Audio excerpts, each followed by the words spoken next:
everyone, I'm Veeni Laggar. Welcome back to my channel. I hope you all are doing well. I hope your study is going well. हम देख रहे थे organometallic compound chapter, जहाँ पे हम discuss कर रहे थे उसका थियरी पोर्शन। जो थियरी पोर्शन हमने कम्प्लीटली डन करा है कुछ पिछले वीडियो लेक्चर्स के अंदर। लास्ट हमने फेरोसिन देखा था। आज के इस वीडियो लेक्चर के अंदर हम PYQs को डिस्कस करेंगे। प्रीवियस ईयर क्वेश्चन के साथ साथ आपको कॉन्सेप्ट प्लस कुछ प्रैक्टिस क्वेश्चन को भी हम डिस्कस कर रहे होंगे। कुछ ऐसे कॉन्सेप्ट है जो हमने थियोरी पोर्शन में नहीं देखे हैं, वो भी हम यहाँ पर डिस्कस करेंगे। कोई भी previous year question related video अगर आप देख के क्वेश्चन को प्रिपेयर कर रहे हो, प्रैक्टिस कर रहे हो, तो मैं सजेस्ट करूँगी बेस्ट ये मेथड कि आप सबसे पहले तो जैसे ही क्वेश्चन स्क्रीन के ऊपर प्रेजेंट होगा, आप वीडियो को पॉज करिए और आंसर जो है वो देने की कोशिश करिए। ऑफ कोर्स आपके पास ये ऑप्शन है कि अगर आप आंसर गेस नहीं कर पाए तो वीडियो को आप वापस से शुरू करके उसका एक्सप्लेनेशन देखिए। सिर्फ अगर आप क्वेश्चन को देख के, ऑप्शन देख के, एक्सप्लेनेशन देख के आप आगे चले जाओगे तो वो प्रैक्टिस नहीं होगी। और अगर आप इस तरीके से प्रैक्टिस करोगे तो आपका टाइम वर्थ नहीं होगा। आप सिर्फ वीडियो लेक्चर जैसे देख रहे हो वैसे देख के आपका टाइम वेस्ट होगा। So do not do that. हम क्योंकि प्रैक्टिस कर रहे हैं तो आप प्रैक्टिस करने की कोशिश कीजिए, वीडियो पॉज कीजिए और आप देखिए कि आप कितने सेकंड में आंसर दे पाते हो। क्योंकि नेट और जीसेट ऐसी एग्ज़ाम है जहाँ पे टाइम लिमिटेड होता है। आपको एक्यूरेसी के साथ क्वेश्चन को टिक करना होता है। एक क्वेश्चन करने के लिए मैक्सिमम आपको 30 सेकंड मिलेंगे और उसके अंदर अगर कैलकुलेटिव कोई क्वेश्चन होंगे तो आपको वो प्रैक्टिस करनी होगी, वो कैलकुलेशन उतनी सेकंड में करके आंसर को टिक करने में। तो आप कोई भी PYQs का, मैं ये नहीं कह रही कि ये वीडियो आप इस तरीके से देखिए। कोई भी प्रीवियस ईयर क्वेश्चन वीडियो अगर आप देखो तो प्लीज़ इसी तरीके से इस वीडियोस को देखिएगा, इसी तरीके से प्रैक्टिस करिएगा। So without any further delay let's begin. सबसे पहला हमारा क्वेश्चन है, which one does not obey 18 electron rule. Does not यानी कि नॉट जहाँ पे आएगा वो आपको याद रखना है। चारों में से आपको ऐसा क्वेश्चन टिक करना होगा जो ऐसा ऑप्शन टिक करना होगा जो 18 इलेक्ट्रॉन रूल को फॉलो नहीं कर रहा है। जनरली हम 18 इलेक्ट्रॉन देख के काउंट करना शुरू कर देते हैं ए से। MnCO6 प्लस अगर होगा 18 इलेक्ट्रॉन फॉलो कर रहा होगा तो आप ए टिक करके आ जाओगे, विच इज़ आपका रॉन्ग हो जाएगा। यहाँ पे आपको कौन सा कंपाउंड 18 इलेक्ट्रॉन रूल फॉलो नहीं कर रहा है वो देखना है। सबसे पहले तो आपको सभी चारों के 18 इलेक्ट्रॉन रूल काउंट करने होंगे। हिंट यहाँ पे मैं आपको देके जा रही हूँ क्योंकि हमने 18 इलेक्ट्रॉन रूल और EAN को बहुत डिस्कस करा था एकदम कम्प्लीटली डिटेल में लेक्चर नंबर 2 में आई थिंक। तो इस चीज़ को हम 1 बाय 1 काउंट नहीं करेंगे। हिंट यहाँ पे मैं दे रही हूँ आपको, ये आपका पूरा फॉर्मूला होगा। वैलेंस इलेक्ट्रॉन आपको काउंट करने हैं सेंट्रल मेटल एटम के। लिगेंड जितने भी इलेक्ट्रॉन डोनेट करेगा वो आपको ऐड करने हैं। प्लस और minus charge is equal to 18 होगा तो वो आपका कंपाउंड 18 इलेक्ट्रॉन रूल को फॉलो करेगा। नोट यहाँ पे ये करनी है कि हमें अपोजिट चार्ज को ऐड करना है। अगर +1 है तो -1 कीजिए, -2 है तो +2 कीजिए, ठीक है। यहाँ पे फॉर योर हेल्प यहाँ पे मैं सभी मेटल के जो वैलेंस इलेक्ट्रॉन है वो भी यहाँ पे आपको लिख के दिखा रही हूँ। कैसे देखते हैं वैलेंस इलेक्ट्रॉन वो हमने लेक्चर नंबर 2 के अंदर ऑलरेडी डिस्कस करा है। पीरियोडिक टेबल को मैंने दिखा के वो चीज़ आपको समझाई थी।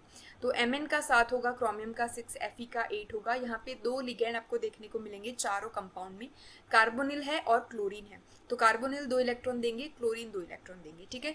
तो ये चारों के आप 18 इलेक्ट्रॉन रूल को काउंट करोगे और करेक्ट ऑप्शन आपका डी होगा।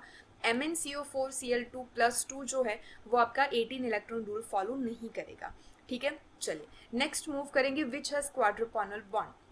सबसे पहले तो हमने सिंगल बॉन्ड पढ़ा है, डबल बॉन्ड पढ़ा है। What is quadruple bond. Quadruple bond यानी कि दो मेटल के बीच में 4 बॉन्ड आपको देखने को मिलेंगे, ठीक है। अगर आप देखो रेनियम के कंपाउंड को Re2Cl8 ऐसा कंपाउंड है जहाँ पे 2 रेनियम मेटल के बीच में आपको 4 बॉन्ड देखने को मिलेंगे, विच इज़ क्वाड्रुपॉनल बॉन्ड। ये बहुत ही फेमस कंपाउंड है, बहुत ही वेल नोन कंपाउंड है। आपको MSc के अंदर फ्रीक्वेंटली, अगर आप MCQ के एग्जाम अगर दे रहे हो तो फ्रीक्वेंटली ईयर बाय ईयर ये क्वेश्चन पूछा जाता है। तो correct option would be Re2Cl8 -2। इस पूरे कंपाउंड के ऊपर -2 चार्ज होगा, ठीक है। चलिए नेक्स्ट मूव करेंगे, what is homo in CO। Carbonyl का मोलिकुलर ऑर्बिटल डायग्राम हमने देखा था, वहाँ पे हमने देखा था highest occupied molecular orbital sigma orbital होगी। क्योंकि वो लास्ट यहाँ पे ऑक्यूपाई होती है। और अगर हम दूसरा इसका क्वेश्चन बनाएं कि ल्यूमो कौन सी होगी CO के मोलिकुलर ऑर्बिटल में, तो पाई स्टार यानी कि पाई एंटी बॉन्डिंग, स्टार वाली जो भी ऑर्बिटल होगी वो एंटी बॉन्डिंग होगी। तो यहाँ पे करेक्ट ऑप्शन होगा सिग्मा बॉन्डिंग, क्योंकि सिग्मा के ऊपर स्टार नहीं है, वो बॉन्डिंग ऑर्बिटल काउंट करेगी, क्योंकि सिग्मा ऑर्बिटल के अंदर हमारे हाईएस्ट ऑक्यूपाइड इलेक्ट्रॉन्स है, तो इसे हम बोलेंगे होमो। अगर ल्यूमो पूछी जाए तो पाई एंटी बॉन्डिंग, सी आपका करेक्ट ऑप्शन होगा अगर ल्यूमो पूछा जाए। तो pi anti bonding would be your correct option. अगर ल्यूमो पूछा जाए, सिग्मा बॉन्डिंग होगी हमारी होमो। ठीक है, नेक्स्ट मूव करेंगे। Which one is EPR active? EPR का मतलब क्या होगा? Electron paramagnetic resonance spectroscopy. देखिए, सबसे पहले तो नाम पे से आपको पता होना चाहिए कि पैरामैग्नेटिज्म कौन शो करता है, जिसके पास सिंगल इलेक्ट्रॉन हो। ठीक है, इलेक्ट्रॉन दो टाइप के होते हैं, एक तो इस तरीके का अनपेयर्ड होगा और दूसरा पैर में आपको इलेक्ट्रॉन देखने को मिलेगा। जब पैर में इलेक्ट्रॉन हो तो वो डायामैग्नेटिक होते हैं, और जब सिंगल इलेक्ट्रॉन हो तो वो पैरामैग्नेटिक बोला जाता है और पैरामैग्नेटिज्म शो करेगा।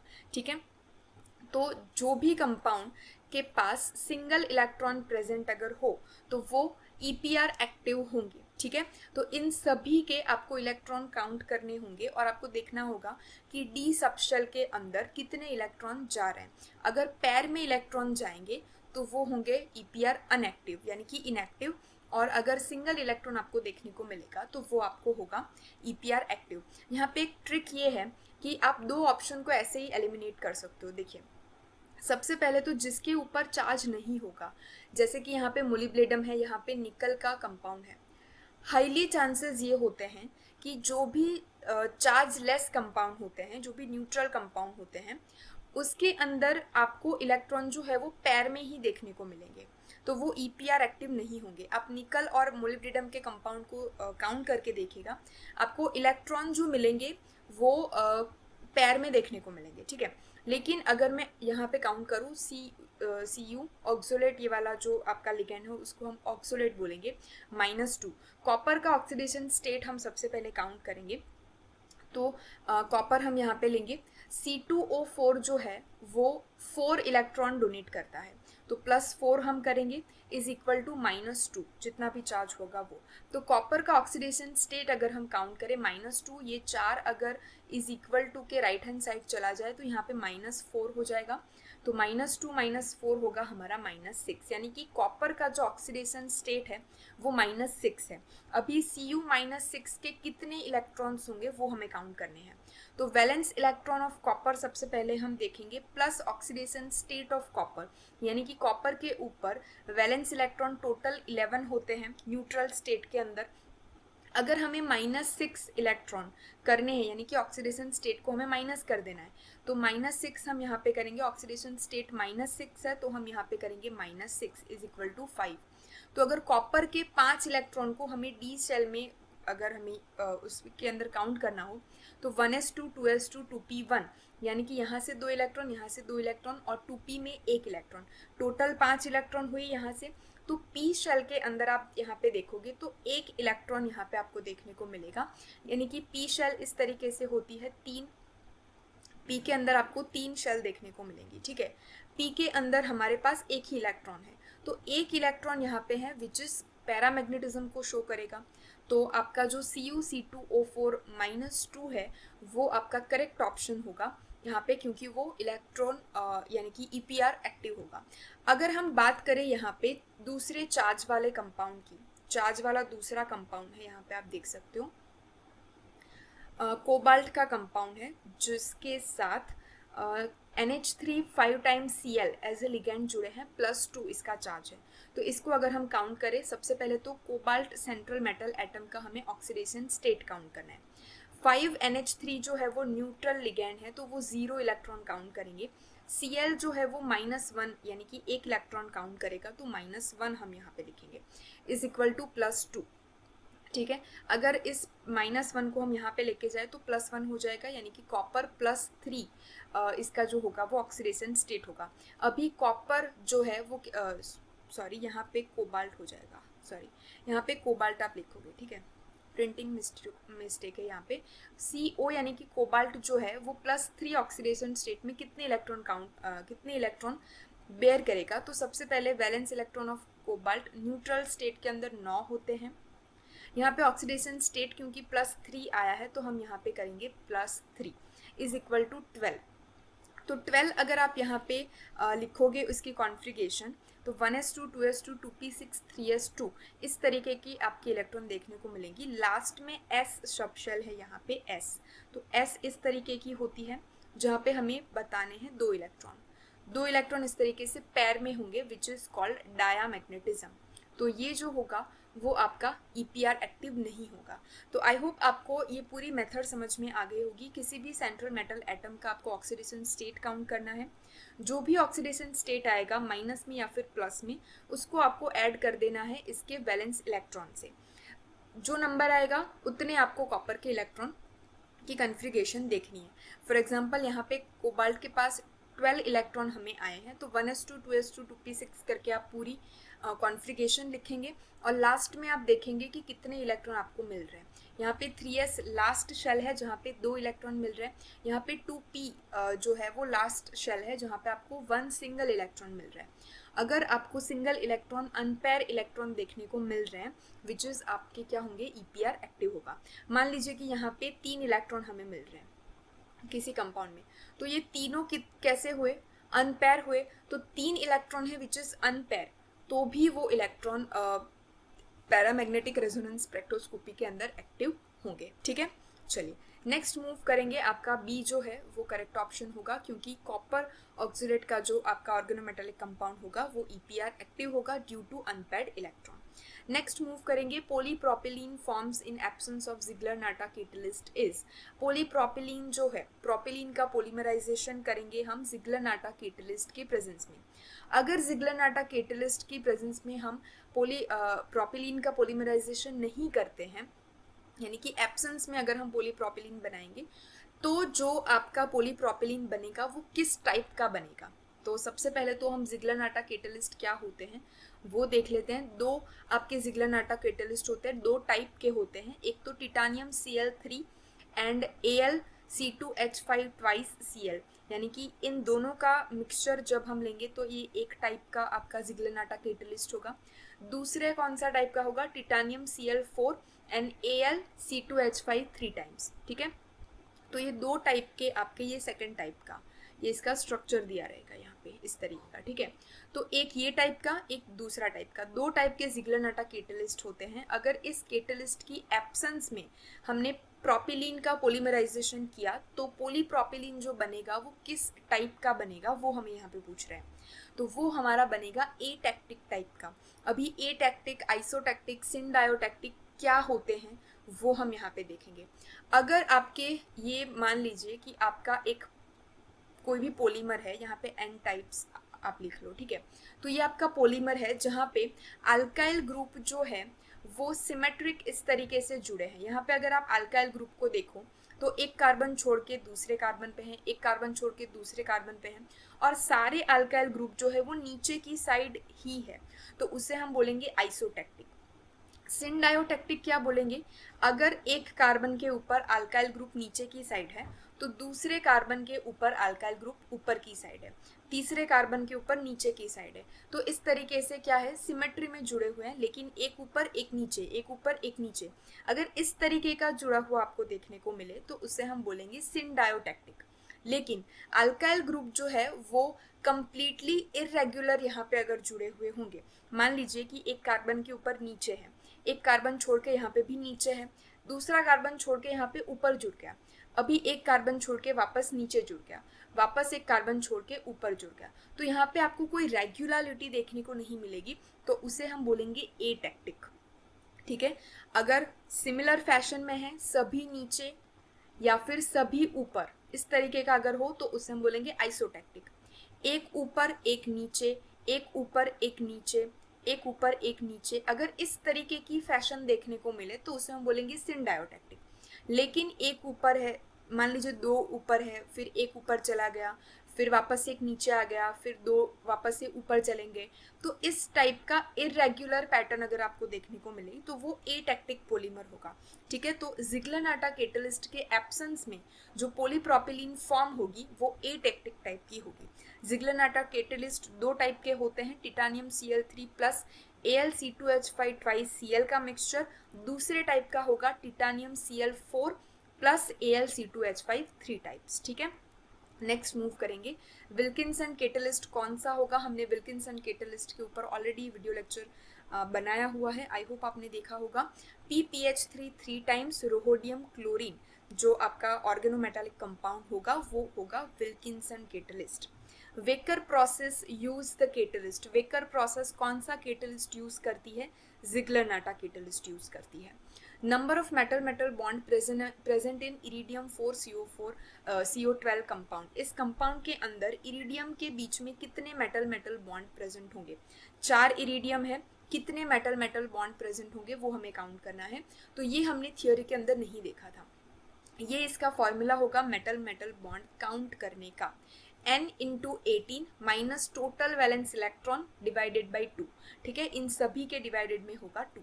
n क्या है? नंबर ऑफ मेटल एटम, यहाँ पे कितने हैं? 4 है। टोटल वैलेंस इलेक्ट्रॉन हम कैसे काउंट करेंगे? तो सबसे पहले तो इरिडियम के वैलेंस इलेक्ट्रॉन 4, यहाँ पे इरिडियम है तो 4 इंटू एक इरिडियम जो है वो 9 वैलेंस इलेक्ट्रॉन रखता है, तो फिर 4 इंटू 9 करेंगे। प्लस कोबाल्ट जो है, सॉरी कोबाल्ट बोल रही हूँ मैं, कार्बोनिल जो है वो 2 इलेक्ट्रॉन कंट्रीब्यूट करेगा। ऐसे हमारे पास 12 है, तो 12 टूजा हो जाएगा 24 इलेक्ट्रॉन्स। इन सभी का सम अप करोगे तो हमें मिलेगा total valence electron which is 60। ठीक है, अभी हम क्या करेंगे, इस फॉर्मूले के अंदर लिख देंगे n इंटू 18 यानी कि 4 into 18 minus total valence electron होंगे हमारे 60 डिवाइडेड बाई 2। इन सभी को अगर आप काउंट करोगे तो 18 फोर्जा होगा 72 माइनस 60 डिवाइडेड बाई 2। 72 माइनस 60 करोगे तो 12 आंसर आएगा, डिवाइडेड बाई 2 इट मीन्स 6। तो आप आंसर यहाँ पे टिक करोगे 6, यानी कि 4 इरिडियम के बीच में 6 बॉन्ड, 6 मेटल मेटल बॉन्ड आपको देखने को मिलेगा। ठीक है, चलिए यहाँ पे इजी वे है आपको, जो पूरा मैंने ये फॉर्मूला दिखाया वो कहाँ से आया वो मैंने आपको यहाँ पे दिखा दिया कि सबसे पहले तो हमें काउंट करने हैं टोटल वैलेंस इलेक्ट्रॉन। कैसे वैलेंस इलेक्ट्रॉन काउंट करेंगे? मेटल के हम वैलेंस इलेक्ट्रॉन देखेंगे, जितनी भी मेटल हो इनटू में कर दीजिए plus number of electron donated bye ligand. ठीक है, and the charge in the coordination sphere. Charge अगर कोई हो तो उसे भी हम ऐड कर लेंगे, तो हमारा हो जाएगा total valence electron n into 18 minus total valence electron divided by 2। अगर 0 आएगा तो नो मेटल मेटल बॉन्ड, यानी कि वहाँ पे कोई मेटल मेटल बॉन्ड देखने को नहीं मिलेगा। 1 अगर आएगा तो एक मेटल मेटल बॉन्ड प्रेजेंट होगा, 2 आएगा तो 2 मेटल मेटल बॉन्ड प्रेजेंट होंगे। हमारे पास यहाँ पे 6 आया ना आंसर, तो 6 आएगा तो it mean 6 metal metal bond वहाँ पे आपको देखने को मिलेंगे। ठीक है, चलिए अबाउट फेरोसिन इज फॉल्स, यानी कि फेरोसिन के बारे में कौन सी चीज़ें गलत है। तो सबसे पहले तो रेजिस्ट इलेक्ट्रोफिलिक रिएक्शन देखा था हमने कि 18 इलेक्ट्रॉन रूल फॉलो करेगा फेरोसिन। वो डायमैग्नेटिक है क्योंकि सारे इलेक्ट्रॉन आपको पैर में देखने को मिलेंगे, 9 बॉन्डिंग ऑर्बिटल्स के अंदर वो फिल होंगे। ऑरेंज सॉलिड के टाइप पे होते हैं, हमने विजुअल रिप्रेजेंट भी देखा था। इलेक्ट्रोफिलिक रिएक्शंस तो हमने फेरोसिन की बहुत सारी देखी थी, लेकिन हमने यहाँ पे फॉल्स कौन सा है वो डिस्कस करना है। तो ये बोल रहे हैं रेजिस्ट, यानी कि इलेक्ट्रोफिलिक रिएक्शन को वो रेजिस्ट करेगा, नहीं होने देगा, तो ये आपका गलत ऑप्शन हो जाएगा। ठीक है, the neutral complex follows 18 electron rule is, यहाँ पे 4 आपको कॉम्प्लेक्स दिए हुए हैं, 18 इलेक्ट्रॉन रूल को कौन फॉलो कर रहा है वो आपको यहाँ पे काउंट करना होगा। इसका आंसर होगा ईटा 5 C5H5 रेनियम, ईटा 6 C6H5। देखिए ईटा 5 ईटा 2 आपको क्या इंडिकेट करेगा? ईटा 5 यानी कि C5H5 जो है उसके हमें 5 इलेक्ट्रॉन काउंट करने हैं, यानी कि C5H5 5 इलेक्ट्रॉन डोनेट कर रहे हैं। C5H5 ईटा 2 यहाँ पे है, यानी कि ये वाला जो साइक्लोपेंटाडाइनल रिंग है वो सिर्फ 2 इलेक्ट्रॉन को काउंट करेगा, यानी कि सिर्फ एक ही, देखिए साइक्लोपेंटाडाइनल रिंग इस टाइप की होती है जहाँ पे इस तरीके का डबल बॉन्ड होगा। ठीक है, अगर पूरी रिंग के साथ मेटल जुड़ा हुआ होगा तो उसे हम बोलेंगे ईटा 5। ठीक है, यानी कि वो 5 इलेक्ट्रॉन को डोनेट कर रहा होगा। लेकिन अगर इसी रिंग में आप देखो तो यहाँ पे मान लीजिए कि 2 बॉन्ड है और मेटल सिर्फ एक ही बॉन्ड के साथ जुड़ा है, तो एक बॉन्ड कितना देगा, 2 इलेक्ट्रॉन देगा, ठीक है। तो यहाँ पे अगर आपको लिख के दिया है eta2, इट मीन C5H5 के हमें 2 इलेक्ट्रॉन काउंट करने हैं। कोबाल्ट के तो एज इट इज हम 2 काउंट करेंगे, मोलिब्डेनम के वैलेंस इलेक्ट्रॉन हम काउंट करेंगे, इज इक्वल टू करेंगे, तो 18 इलेक्ट्रॉन रूल फॉलो होना चाहिए। कौन सा यहाँ पे फॉलो कर रहा है, ये वाला कंपाउंड फॉलो कर रहा है, ठीक है। चलिए ये सभी के आप काउंट करिएगा, eta5 C5H5 यानी कि यहाँ पे 5 इलेक्ट्रॉन होंगे, रेनियम के इलेक्ट्रॉन आप काउंट करोगे, और eta6 C6H6 यानी कि बेंजीन रिंग जो है वो 6 इलेक्ट्रॉन यहाँ पे काउंट करिए। eta6 इट मीन्स 6 इलेक्ट्रॉन यहाँ पे आपको डोनेट हो रहे हैं, तो ये चीज़ आपको याद रखनी है और काउंट करोगे आप, D would be the correct option. Choose the 16 electron complex, अभी आपको 16 इलेक्ट्रॉन काउंट करने, जिस भी कॉम्प्लेक्स के 16 इलेक्ट्रॉन होंगे वो क्या होंगे, इसका करेक्ट ऑप्शन होगा, तो C would be the correct option. PPH3 3 times sodium chlorine यानी कि ये विल्किंसन कैटलिस्ट है जो 16 इलेक्ट्रॉन कॉम्प्लेक्स है, ठीक है। Which one have metal metal bond, metal metal bond कौन सा कंपाउंड यहाँ पे बेयर करेगा, तो करेक्ट ऑप्शन होगा Mn2CO10, ठीक है। अभी देखिए यहाँ पे आपको सारे जो कंपाउंड है उसका स्ट्रक्चर पता होना चाहिए। अगर आपने BSc या फिर MSc लेवल में कोऑर्डिनेशन कंपाउंड का चैप्टर पढ़ा होगा, तो आपको बहुत सारे ऑर्गेनोमेटालिक कंपाउंड का जो है वो स्ट्रक्चर आपको वहाँ पे प्रिडिक्ट करना होता है, उसकी जो ज्योमेट्री है, उसका जो शेप है, वो सारी चीज़ आपको वहाँ पे थियोरी वाइज पढ़ाई जाती है, तो वहाँ से आप उस चीज़ को देख सकते हो। ये कोऑर्डिनेशन का वो क्वेश्चन है, लेकिन ऑर्गेनोमेटालिक के अंदर पूछा गया है, इसीलिए मैंने यहाँ पे इंक्लूड करा है। तो आपको करना ये है, सेकेंड पार्ट के अंदर मैं आपको वो सारे दिखाऊंगी, लेकिन आपको करना ये है कि जब भी आप क्वेश्चन को प्रैक्टिस करो ऑर्गेनोमेटालिक या फिर कोऑर्डिनेशन कंपाउंड के, जब भी आपको इस तरीके का मेटल मेटल बॉन्ड का क्वेश्चन पूछा जाए और 4 कंपाउंड पूछे जाए, तो सभी चारों कंपाउंड के जो स्ट्रक्चर है वो आपको गूगल पे सर्च कर देना है, ठीक है। जब आप गूगल पे सर्च करोगे आपको पता चलेगा कि Mn2CO10 जो है वो मेटल मेटल बॉन्ड को बेयर करेगा, जबकि इन तीनों में आपको मेटल मेटल बॉन्ड देखने को नहीं मिलेगा, ठीक है। तो आप एक लिस्ट बनाओ, एक पेपर लो, लिस्ट बनाओ, जब भी आप पढ़ने बैठो, जब भी आपको ऐसे कंपाउंड देखने को मिले जहाँ पे मेटल मेटल बॉन्ड हो, तो आप वहाँ पे लिख लो कि Mn2CO10 metal metal bond present है, बाकी 3 नहीं है तो एब्सेंट में लिख दो। अभी अगर आप गूगल पे देखोगे तो Mn2CO10 के ऊपर कितने बॉन्ड प्रेजेंट है, तो अगर आपको स्ट्रक्चर में देखने को मिले तो कितने बॉन्ड प्रेजेंट है वो भी आप बाजू में नोट कर लो। जब आप सभी क्वेश्चन प्रैक्टिस कर लोगे तब आपको एक लिस्ट मिल जाएगा जहाँ पे आपको देखने को मिलेंगे कि कुछ कोऑर्डिनेशन कंपाउंड, कुछ ऑर्गेनिक कंपाउंड ऐसे हैं जो मेटल मेटल बॉन्ड को पजेस करते हैं, कितने बॉन्ड पजेस करते हैं वो भी आपकी लिस्ट बन के रेडी हो जाएगी। करना क्या है, आपको सारी चीज़ें ऑफकोर्स रटनी पड़ेगी, इतने सारे कंपाउंड है वो आप याद नहीं रख सकते, ठीक है। या फिर आप एग्जाम में वो स्ट्रक्चर ड्रॉ करने नहीं बैठ पाओगे, क्योंकि आपको एक क्वेश्चन को सॉल्व करने में ऑलमोस्ट 15 to 20 सेकेंड ही मिलेंगे, राइट। तो आपको वो पूरी लिस्ट एग्जाम के एक दिन पहले गो थ्रू करके जानी है। बहुत ही इजी, बहुत ही रिपीटेटिव जो कंपाउंड होते हैं उसी में से क्वेश्चन पूछा जाएगा, तो वो आप इजीली याद कर पाओगे। तो आप सबसे पहला क्वेश्चन है ये वाला, तो आप यहाँ पे नोट कर लीजिए। एक आप लिस्ट इस तरीके से बना सकते हो, एब्सेंस और यहाँ पे आप प्रेजेंट इस तरीके से लिख लो। प्रेजेंट में आप लिख लो Mn2 वाला कंपाउंड, इसके आप गूगल पे सर्च करोगे कितने बॉन्ड प्रेजेंट है, मान लीजिए कि 4 बॉन्ड प्रेजेंट है तो 4 यहाँ पे आप लिख लो। आपने मेटल मेटल बॉन्ड काउंट करना सीखा है पिछले क्वेश्चन के अंदर, तो यहाँ पे आप काउंट भी कर सकते हो कि Mn2CO10 के अंदर कितने मेटल मेटल बॉन्ड प्रेजेंट होंगे, काउंट करके आप बाजू में लिख लो। इस तरीके की पूरी लिस्ट आपकी बन जाएगी, एग्जाम के एक दिन पहले आप उस चीज़ को गो थ्रू कर लो, ठीक है। चलिए नेक्स्ट मूव करेंगे। Number of bridging and terminal carbonyl present in CO4 CO12 at low temperature are. देखिए अभी ये वाला क्वेश्चन भी जो है वो कोऑर्डिनेशन कंपाउंड का है, लेकिन ऑर्गेनोमेटालिक में पूछा जाएगा। क्यों? क्योंकि ये आपका ऑर्गेनोमेटालिक कंपाउंड है, राइट। अभी इसका स्ट्रक्चर अगर आपको पता होगा तभी आप ये क्वेश्चन जो है वो टिक कर पाओगे, आंसर करेक्ट टिक कर पाओगे। तो उसके लिए आपको जो है वो स्ट्रक्चर का एक पूरा लिस्ट बनाना होगा कि CO4 CO12 के अंदर स्ट्रक्चर किस तरीके का दिखता है, और अगर आप स्ट्रक्चर माइंड में होगा आप उसको देख के आपका जो टर्मिनल और ब्रीजिंग CO है वो आप देख पाओगे।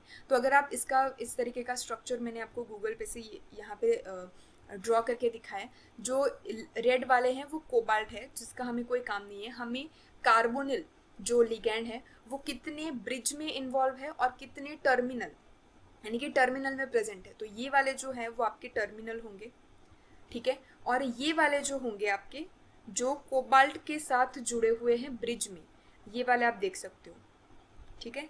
तो ये वाले होंगे वो आपके ब्रिज होंगे। तो 3 आप यहाँ पे देख सकते हो कि ब्रिजिंग कोबाल्ट होंगे, सॉरी कार्बोनिल होंगे, और जो बाकी बचे ये वाले मैं इस तरीके से राउंड कर रही हूँ, 2 2 4 होंगे, ये 5 6 7 8 और 9, ठीक है। तो 3 and 9 जो होंगे वो आपका करेक्ट ऑप्शन होगा। 3 आपके ब्रिज में प्रेजेंट है और 9 जो है वो आपके टर्मिनल प्रेजेंट है। तो ये आपको पता लगाने के लिए सभी के स्ट्रक्चर पता होना चाहिए। और कोऑर्डिनेशन कंपाउंड का चैप्टर ऑलमोस्ट बीएससी में आएगा, तो उसके अंदर सारे कोऑर्डिनेशन कंपाउंड के इस तरीके के स्ट्रक्चर आपको दिए रहेंगे और इसकी थियोरी आपको प्रूव करके देनी है। तो वहाँ से आप इजीली इस चीज़ को देख सकते हो। ये आपका होमवर्क क्वेश्चन होगा, number of metal metal bond present in C5H5Fe। Hint मैं आपको यहाँ पे दे रही हूँ, C5H5 जो है आपका साइक्लोपेंटाडाइनाइल वो 6 इलेक्ट्रॉन देगी, कार्बोनिल जो है वो 2 इलेक्ट्रॉन देगी, Fe जो है उसके टोटल वैलेंस इलेक्ट्रॉन अगर आप वैलेंस इलेक्ट्रॉन काउंट करोगे एक Fe के 8 होते हैं, तो 2 Fe के आप काउंट कर लीजिए, 8 + 8 16 होंगे। इसका फॉर्मूला ये वाला है N18 - total valence electron divided by 2, N यानी कि number of total metal atom, ठीक है। यहाँ पे एक और चीज़ है कि इस ब्रैकेट के बाहर आपको टोटल में 2 लिखा है, ये चार्ज नहीं है, ये आपको इन सभी की वैलेंसी देखनी है, यानी कि C5H5 2 टाइम्स हो जाएगा, Fe 2 टाइम्स हो जाएगा, CO2 है तो ये 4 टाइम्स हो जाएगा, क्योंकि 2 2 ज़ा 4, ये चार्ज नहीं है, ये पूरा जो स्क्वायर है वो 2 टाइम रिपीट हो रही है। मान लीजिए कि मैंने यहाँ पे कार्बोनिल लिख लिया और कार्बोनिल 2 इस तरीके का लिख लिया और यहाँ पे 4 लिख लिया, तो कार्बोनिल ऑलरेडी 2 है, उसको हम 4 बार रिपीट करेंगे, तो कार्बोनिल कितने टाइम हो जाएगा, 8 टाइम्स हो जाएगा, 4 2 ज़ा 8। तो सिमिलर चीज़ यहीं पे दी गई है कि C5H5 को आपको 2 काउंट करने हैं, Fe आपको 2 काउंट करने हैं, CO ऑलरेडी 2 है तो 2 2 ज़ा 4 काउंट करने हैं। तो वही चीज़ मैंने यहाँ पे आपको लिख के दिखाई है, ठीक है। इस तरीके से आपको सबसे पहले इसको सिंप्लीफाई करना होगा और उसके बाद आप गिनोगे टोटल वैलेंस इलेक्ट्रॉन। इसका करेक्ट ऑप्शन जो है वो मैंने यहाँ पे टिक नहीं करा है, इसका करेक्ट ऑप्शन आप डिस्क्रिप्शन के अंदर कमेंट के अंदर लिखोगे, ठीक है। ऑस्मियम 6 CO5 हैज़, कौन सा इसका ज्योमेट्री होगी, तो बाइकैप्ट ऑक्टाहेड्रन जो है इसकी ज्योमेट्री होगी। देखिए सबसे पहले तो 6 अगर आपको मेटल एटम देखने को मिलेगा तो वो ऑक्टाहेड्रन ज्योमेट्री को फॉलो करेगा, अगर 4 मिलेगा तो वो टेट्राहेड्रन को फॉलो करेगा, ठीक है। यहाँ पे ऑक्टाहेड्रल ज्योमेट्री है, तो ऑक्टाहेड्रल तो यहाँ पे है, लेकिन ऑस्मियम 6 CO18 जो है वो बाइकैप्ट ज्योमेट्री रखता है। इसके लिए भी आपको सिमिलर करना पड़ेगा, एक लिस्ट बनानी पड़ेगी और गूगल पे आपको सर्च करना पड़ेगा इसकी ज्योमेट्री, तब आपको यहाँ पे नाम के साथ वहाँ पे देखने को मिलेगी। जब आप एक लिस्ट बना लोगे क्वेश्चन प्रैक्टिस करते करते, एक दिन पहले आप उस चीज़ को गो थ्रू करके जाओ, ठीक है। नेक्स्ट मूव करेंगे, ऑक्टाहेड्रल क्लस्टर जो होते हैं वो कौन से मेटल फॉर्म करते हैं, तो ये आपको याद रखना है, मोलिब्लेडम, नियोबियम एंड टेंटलम, जो ये 3 मेटल है वो ऑक्टाहेड्रल क्लस्टर को फॉर्म करती है। मोस्ट अनस्टेबल वन इज, सबसे अनस्टेबल कौन सा होगा, हमने देखा था स्टेबिलिटी के लिए सबसे ज़्यादा अगर कोऑर्डिनेशन नंबर है तो वो स्टेबल होगा। अगर हम दूसरी बात करें डबल बॉन्ड O यानी कि ऑक्सीजन को अगर आप एंटर करवाओगे तो उसकी स्टेबिलिटी बढ़ जाएगी। बीटा हाइड्रोजन एलिमिनेशन को अगर हम अवॉइड कर दें, यानी कि बीटा कार्बन के ऊपर जो हाइड्रोजन होगा अगर वो रिमूव हो रहा होगा तो वो अनस्टेबल बन जाएगा आपका कंपाउंड, तो बीटा हाइड्राइड एलिमिनेशन को हमें अवॉइड करना है। तो वो सारे कंपाउंड, इतनी सारे फैक्टर्स जो है वो आपके कंपाउंड को स्टेबिलिटी देगा।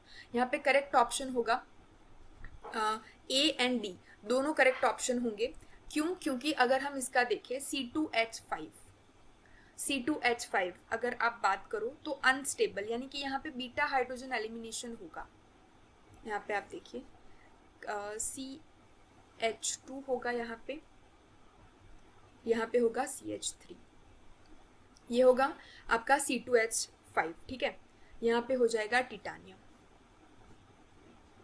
टिटानियम के साथ ये वाला जो पूरा कंपाउंड है वो 2 बार रिपीट हो रहे हैं, यानी कि ये वाली स्पीशीज यहाँ पे भी जुड़ रही है, ठीक है।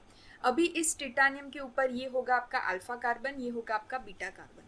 तो यहाँ पे तो इजीली बीटा के ऊपर 3 हाइड्रोजन है, तो हम इजीली बीटा हाइड्रोजन एलिमिनेशन करवा सकते हैं। और अगर बीटा हाइड्रोजन एलिमिनेशन होगा तो वो कंपाउंड अनस्टेबल होगा।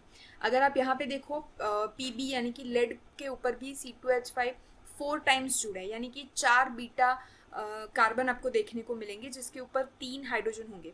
तो 4 बार आप बीटा हाइड्रोजन एलिमिनेशन करवा सकते हो, तो ये तो हाईली अनस्टेबल हो जाएगा। अगर यहाँ पे आप देखो तो CH2 के साथ आपको फिनाइल रिंग जुड़ी हुई मिलेगी, CH2 के साथ आपको जुड़ी हुई मिलेगी फिनाइल रिंग, जिसके ऊपर यहाँ पे डबल बॉन्ड होगा। तो इस बीटा कार्बन के ऊपर कोई हाइड्रोजन यहाँ पे प्रेजेंट नहीं है, it means beta hydrogen elimination यहाँ पे नहीं होगा।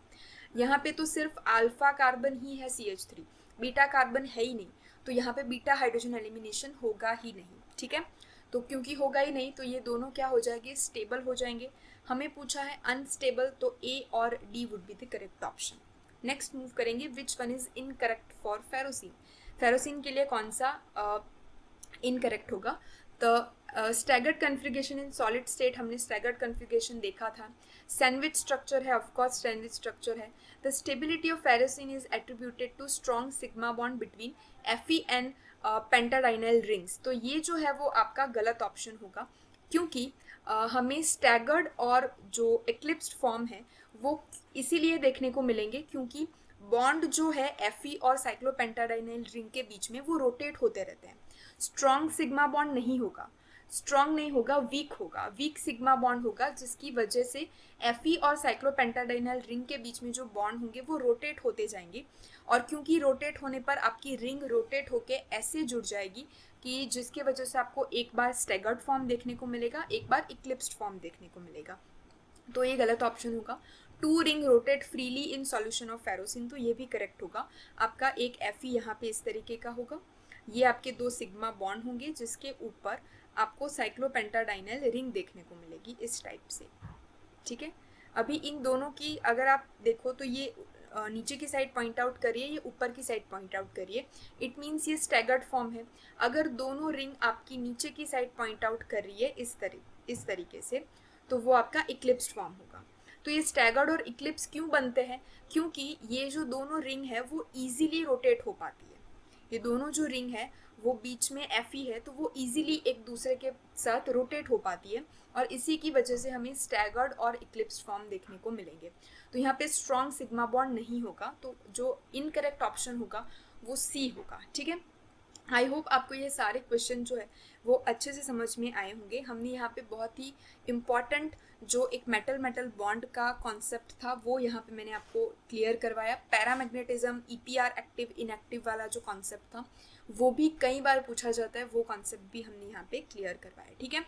चलिए, तो आई होप आपको ये पहला पार्ट ऑफ PYQS अच्छा लगा होगा। Thank you so much for watching. कोई भी डाउट हो, कोई भी सजेशन हो, please let me know in the comment section below, we will definitely reply on that. मिलेंगे एक नेक्स्ट पार्ट के साथ जहाँ पे हम कुछ और क्वेश्चन को डिस्कस कर रहे होंगे। Till then stay happy, stay positive.